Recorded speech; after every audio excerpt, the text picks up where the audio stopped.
Notes from Greenelsh number 293. Rest assured. This week, a few of my digital art students are struggling with our current assignment, which is to paint a landscape scene. It seems the stumbling block for them is getting overwhelmed by the numerous elements comprising the scene. Each has different textures, colors, and levels of detail. To help them work around that, I have them focused on just one element at a time and paint it with minimal detail. Later, we'll make a second pass to add more details after they already feel a sense of accomplishment. I hope they begin to see that they don't have to already be a skilled painter in order to effectively express themselves with digital art. They can do it if they follow instructions, trust the process, and keep trying. Feeling unworthy can also impact your relationship with God and your service for God. But I have good news. Your aptitude is not what qualifies you to know God or be used by Him to accomplish great things. It's your attitude, your heart attitude, that unlocks the blessing of fellowship with God and working alongside Him. Your abilities, intelligences, status, experience, wealth, or personality are not what God is looking for. He's looking for people who will trust and obey Him in humble, faithful, teachable reliance. God does the work. The reason God doesn't need, quote, qualified people is because God is already fully sufficient. He can do anything and everything.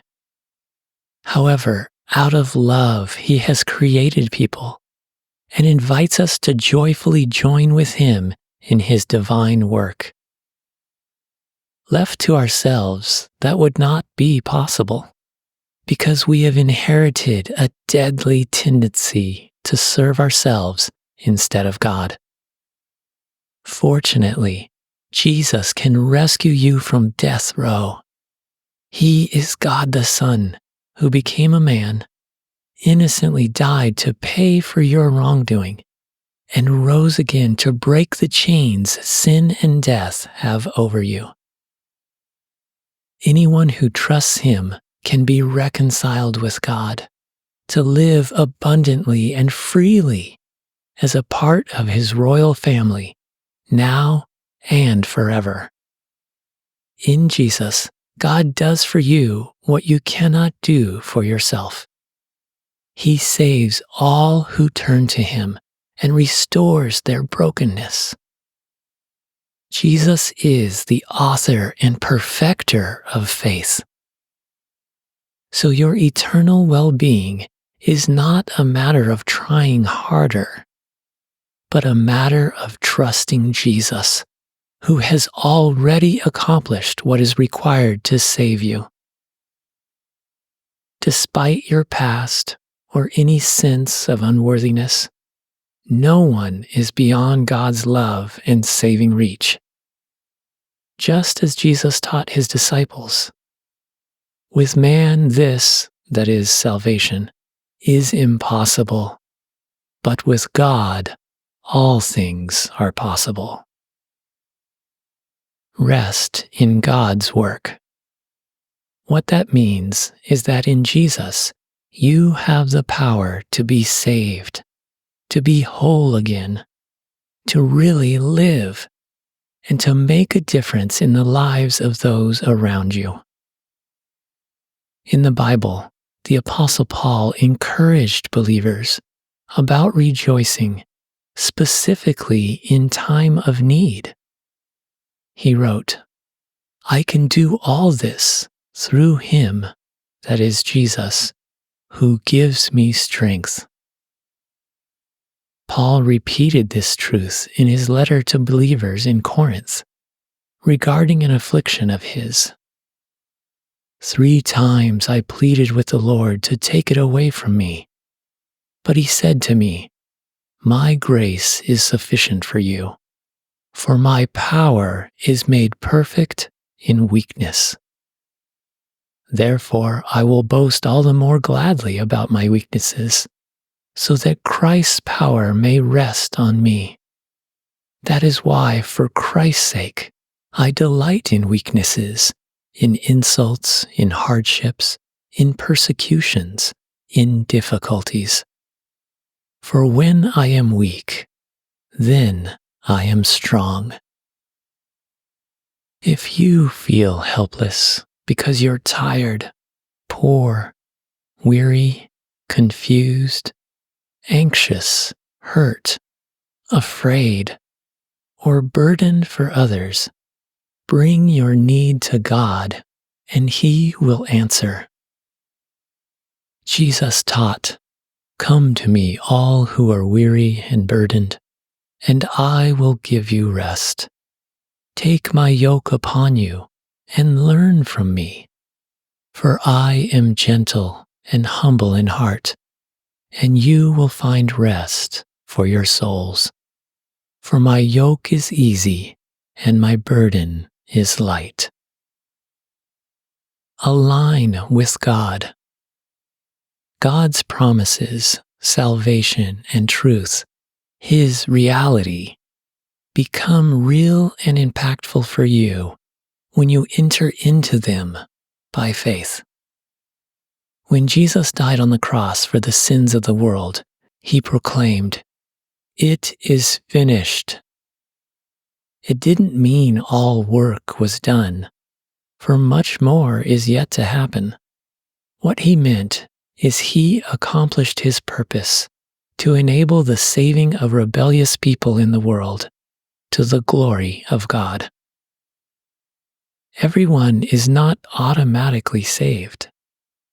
A person becomes saved by entering into a relationship with the Savior, Jesus. Because of His death and resurrection, salvation is now available for anyone who will trust Him. The victory is won, although not all the battles are over. Each person is responsible for how they respond to Jesus. When you accept Jesus as your Savior and submit to Him as your Lord, the fullness of His salvation blessings become a reality for you, even now in this fallen world.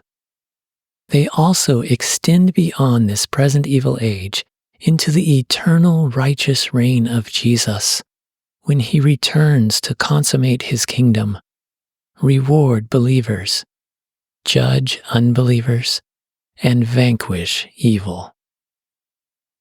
You can't become righteous on your own, but you can receive Jesus' righteousness for you. God graciously meets you where you are and lovingly develops you into who you should be.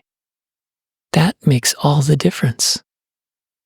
Trust Him and submit to His Spirit, who is given to believers to counsel, comfort, train, and empower them. Jesus described your role as being like a branch which abides in Him, for He is the vine. From Jesus, you draw all you need to thrive and bear fruit. Apart from Him, you can do nothing of eternal significance. In conclusion, when you feel powerless, helpless, or hopeless, turn to God. Rest in Him. Align your will to His by confessing any sin and doing the next right thing He shows you. The passage I read earlier from the Apostle Paul that said, I can do all this through Him who gives me strength, could be reworded, God can do all things through those who let Him. So rely on God. make your greatest pleasure to please Him. Find your assurance, peace, refreshment, and complete fulfillment in Him. By faith, find your life in Jesus and help others do the same.